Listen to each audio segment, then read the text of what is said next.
Bismillahirrahmanirrahim. Assalamualaikum warahmatullahi wabarakatuh.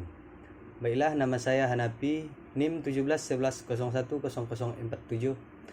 dari jurusan Bahasa dan Sastra Arab, Fakultas Arab dan Humaniora UIN Imam Bonjol Padang. Pada kesempatan kali ini, saya akan menjelaskan secara singkat tentang deiksis. Deiksis secara bahasa adalah deiktikos, yang berasal dari bahasa Yunani kuno yang artinya penunjukan secara langsung. Sedangkan dalam Kamus Besar Bahasa Indonesia, deiksis berarti suatu hal yang menunjukkan sesuatu di luar bahasa. Kaswanti Purwa menyebutkan bahwa sebuah kata dikatakan deiksis apabila referennya berpindah-pindah atau berganti, tergantung pada siapa yang menjadi pembicara dan lawan bicara. Deiksis adalah kata-kata yang mengambil makna dan dari situasi ujaran, persona, waktu maupun tempat saat kata-kata itu digunakan. Menurut Levinson, hubungan antara bahasa dan konteks yang tercermin terdapat dalam struktur bahasa itu sendiri. Levinson mengklasifikasikan deiksis menjadi 5 bagian.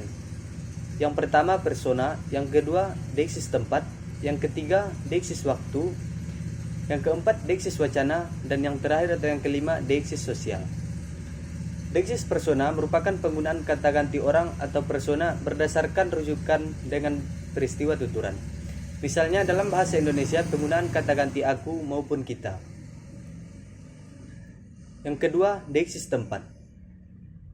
Deiksis tempat berkaitan dengan spesifikasi tempat dalam peristiwa tutur. Contohnya penggunaan kata di sini ataupun di sana.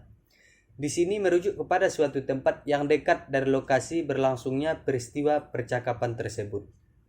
Sedangkan di sana merujuk pada suatu tempat yang jauh dari berlangsungnya peristiwa percakapan terjadi. Dan yang ketiga, deiksis waktu. Deiksis waktu digunakan untuk menunjukkan suatu waktu yang dimaksudkan oleh penutur dalam peristiwa percakapan.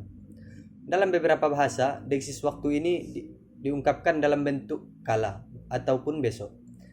Kala yang dimaksud adalah suatu waktu yang telah terjadi. Sedangkan besok digunakan untuk menunjukkan hari setelah hari ini ataupun hari yang akan datang. Contohnya, ketika saya menggunakan kata besok, maka yang dimaksud adalah tanggal 5 Januari 2021 karena hari ini adalah tanggal 4 Januari 2021. Dan kemudian yang keempat ada deiksis wacana. Deiksis wacana merupakan deiksis yang mengacu kepada suatu konteks, baik itu peristiwa yang sudah terjadi maupun sedang terjadi. Misalnya, kecelakaan yang terjadi kemarin membuat saya terharu. Dalam hal ini, deiksis wacana diwakili oleh sebuah frasa, yaitu kecelakaan hari itu. Dan yang kelima ada deiksis sosial. Deiksis sosial menunjukkan identitas sosial manusia atau hubungan sosial manusia. Deiksis sosial juga dapat menunjukkan tingkat kesatuan seseorang.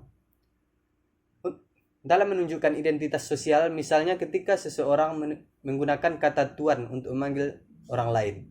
Maka di sini menunjukkan bahwa lawan bicara atau tuan yang dimaksud memiliki identitas sosial yang lebih tinggi daripada yang memanggil tuan. Kemudian, deiksis sosial juga dapat menunjukkan tingkat kesantunan manusia, yaitu ketika seorang manusia menggunakan kata hamba. Di sini berarti dia menunjukkan tingkat kesantunan. Mungkin sekian yang dapat saya sampaikan. Semoga bermanfaat bagi kita bersama. Akhirul kalam. Assalamualaikum warahmatullahi wabarakatuh.